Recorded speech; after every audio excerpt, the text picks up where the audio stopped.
Embryology chapter number 4। इसमें ना second week start हो रहा है आपका, सेकंड वीक ऑफ डेवलपमेंट। तो इधर सेकंड वीक है, इधर बाई लैमिनर, इसका मतलब 2 है, इसका मतलब भी 2 है, 2 2। तो इसको हम सेकंड वीक ऑफ टूज़ क्यों कहते हैं? इसमें कुछ ऐसी चीज़ें होती हैं जो दो दो में चेंज हो रही होती हैं। तो बिना इसमें डे वाइज उसने बताया हुआ है हमें। इसमें डे 8 में क्या होता है ये आपने अलग से याद करना है, क्योंकि इसमें डे में ना 2 लेयर्स बनती हैं, एम्ब्रियोब्लास्ट की भी और ट्रोफोब्लास्ट की भी। वो नाम याद करने हैं आपने। इतना ये हेपोब्लास्ट और एपिब्लास्ट माना जाता है। ये इधर ये लिखे होंगे लेयर। मैंने पिछले वीडियो में बताया था कि जो हमारा होता है इनर सेल मास और आउटर सेल मास, उस हर की ना 2 2 लेयर बनती हैं। फिर इसमें ना ये हाई कोलमनर सेल किसके होते हैं, और ये स्मॉल क्यूबॉइडल सेल्स, ये MCQs हैं। इसी तरह फिर डे 9 में क्या हो रहा है, ये लेकुनर स्टेज किसको कहते हैं। हर डेज में एक अलग अलग काम हो रहा है। ये आपने अपने माइंड में अच्छे से बिठा लेना है कि किस डे में क्या क्या काम हुआ है, 9th में क्या हुआ है। ये वाले डे थोड़े इंपॉर्टेंट है। बाकी स्पेसिफिक डे वो दे देना आपको कि 8th डे है या 9th डे है, वो एक ख़ास बात होती है। जब वैसे इन दी 4th वीक, इन दी 5th वीक, इन दी 8th वीक, वो वाली वीक आप जितने भी याद कर लो आखिर पे आपको भूल जाने हैं, तो वो आप करने की ज़रूरत ही नहीं है। स्पेसिफिक डे दे दे वो आपने करना है। तो अच्छा, ये वाली जो फिगर है ना, ये जो बहुत सी फिगर ऑस्मी में आती हैं, लेकिन ये वाली फिगर अपनी एक खसूसियत रखती है। ये वाली फिगर बहुत दफ़ा पेपर में आई है। तो इसमें जितनी भी मार्किंग देता है ना, वो आपने मार्किंग करनी होती है। तो ये ऑस्पी के लिए इंपॉर्टेंट है। ये सेम फिगर लगी होगी, आपने एक मार्किंग इसी तरह की होगी, आपने इसको बता देना ये क्या चीज़ है।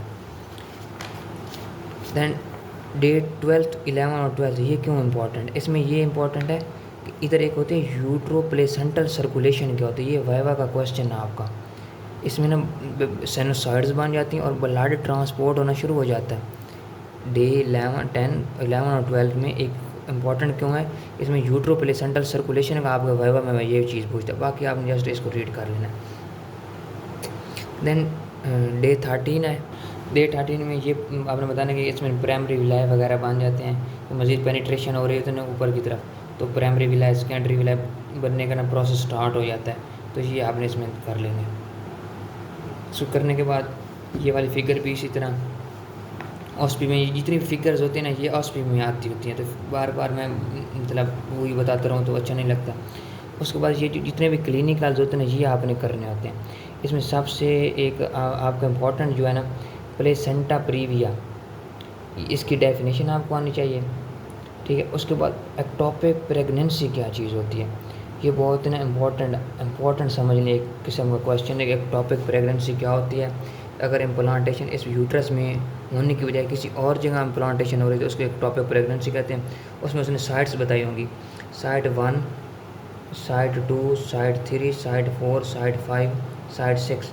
उसके अंदर हर जगह उसने बताया होगा कि साइट 1 का भी उसने नीचे बताया होगा। 1 इम्प्लांटेशन एब्डोमिनल कैविटी, ये देखो एब्डोमिनल कैविटी के अंदर हो रही है।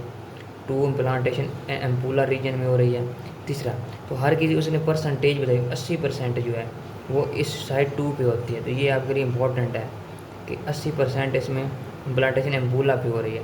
तो ये थोड़ा सा यहाँ से ना उस डिस्क्रिप्शन पढ़ लेना आपने एक्टोपिक प्रेगनेंसी के बारे में। ये फिर पोच ऑफ डॉगलेस क्या होता है? ये एब्डोमिनल कैविटी में अगर वो आपका इम्प्लांटेशन हो रही है तो ये रेट्रोयूट्राइन पोच या पोच ऑफ डॉगलेस, इसका आपको पता होना चाहिए। ये MCQs में आ जाता है।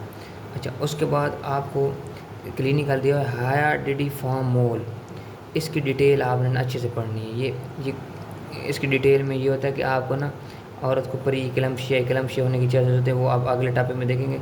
तो हाइड्रोडिफॉर्म मोल ये आपका ना वाइवा में आता है कि ये क्या होता है।